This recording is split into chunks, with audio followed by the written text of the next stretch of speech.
ഞാൻ ഭാവിയിൽ ആഗ്രഹിക്കുന്നത് തന്നെ ഓണത്തിന് വേണ്ടി, വിഷുവിന് വേണ്ടി, ക്രിസ്മസിന് വേണ്ടി പടം ചെയ്യാതിരിക്കട്ടെ എന്നാണ്. അങ്ങനെ അല്ലാതെ ഒരു സിനിമ എപ്പോൾ സംഭവിക്കുന്നു അപ്പം ചെയ്യുക. അതല്ലാതെ എന്താണെന്നറിയോ, നമ്മളിപ്പോൾ ഒരു ക്രിസ്മസിന് വേണ്ടി ഒരു പടം അന്ന് റിലീസിങ് നല്ല ഡേറ്റാണ് നമ്മൾ ഒരു പടം ചിലപ്പോൾ ചെയ്യുമ്പോൾ പ്രൊഡ്യൂസർ വൈസ് സേഫ് തന്നെയാണ്, ഇല്ല എന്നല്ല കേട്ടോ ഞാൻ പറയുന്നത്. പക്ഷേ ഭാവിയിൽ ഇനിയിപ്പോൾ അങ്ങനെ ചെയ്യൽ കുറവായിരിക്കും.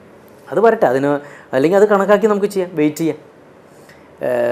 നല്ല സബ്ജക്റ്റ് എപ്പോൾ ഒത്തു വരുന്നു ഇനി അങ്ങനെയായിരിക്കും ചിലപ്പോൾ ചെയ്യലുണ്ടാവുക. അങ്ങനെ ആവട്ടെ, എല്ലാവരും അങ്ങനെ തന്നെയാണ് ഇപ്പോൾ. കാരണം വലിയ സിനിമകൾ ഇനി ഒരുപാട് റിലീസിനുണ്ട്. അപ്പോൾ ഇടിക്കും പ്രേതത്തിനും ചെറിയൊരു സ്പേസ് ഇപ്പോഴാണുള്ളത്. അപ്പോൾ ആ സ്പേസ് നല്ലൊരു സിനിമയാണെന്ന് കണ്ടു കഴിഞ്ഞിട്ടുണ്ടെങ്കിൽ ചിലപ്പോൾ അത് ഓണവും കടന്നു പോകും. അതല്ലാന്നുണ്ടെങ്കിൽ ഓണത്തിന് മുമ്പ് വേറെ സിനിമകൾ വരുമ്പോഴത്തേക്കും ചിലപ്പോൾ ജനങ്ങൾ പ്രേതത്തെയും ഇടിനെയും മറക്കും. അപ്പോൾ നല്ല സിനിമകളാവട്ടെ, മറക്കാതിരിക്കട്ടെ. ഇല്ല, ഓണം ഈ സമയത്ത് പെങ്ങളുടെ കല്യാണം, അത് കഴിഞ്ഞിട്ടുള്ള ഓണമാണ്.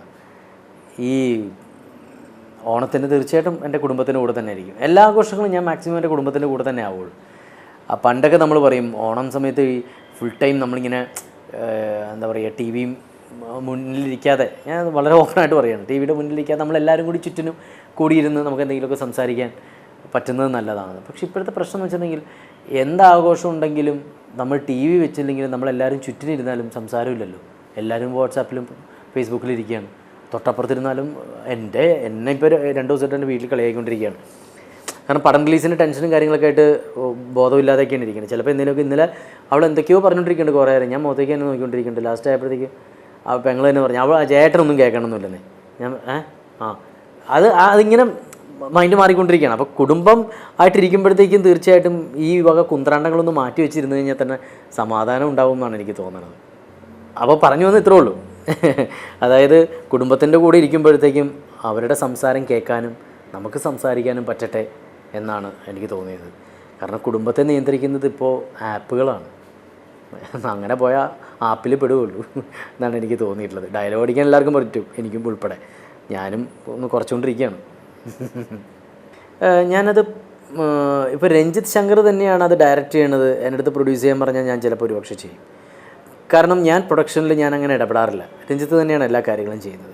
കാരണം പ്രൊഡ്യൂസർ എന്നുള്ള നിലയ്ക്ക് ഞാൻ ബിഗ് സീറോ ആണ്.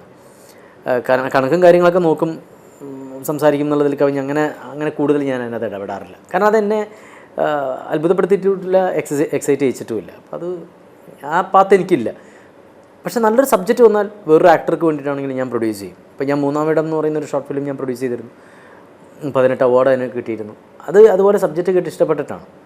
ഭാവിയിൽ ചിലപ്പോൾ ചെയ്തേക്കാം, എനിക്കറിയില്ല. അല്ല, ക്യാമറയ്ക്ക് മുമ്പിൽ നിൽക്കുമ്പോൾ ഓഫ് കോഴ്സ് നമ്മൾ ക്യാരക്ടറിൻ്റെ കണ്ണിലേക്ക് തന്നെ നോക്കുള്ളൂ. പക്ഷെ അതല്ല, അത് കട്ടിന് ശേഷമാണെങ്കിൽ നമ്മൾ തമ്മിലുള്ള ബന്ധമാവും. അതൊരു മാജിക് ഇടയ്ക്ക് സംഭവിക്കുന്നതാണ്.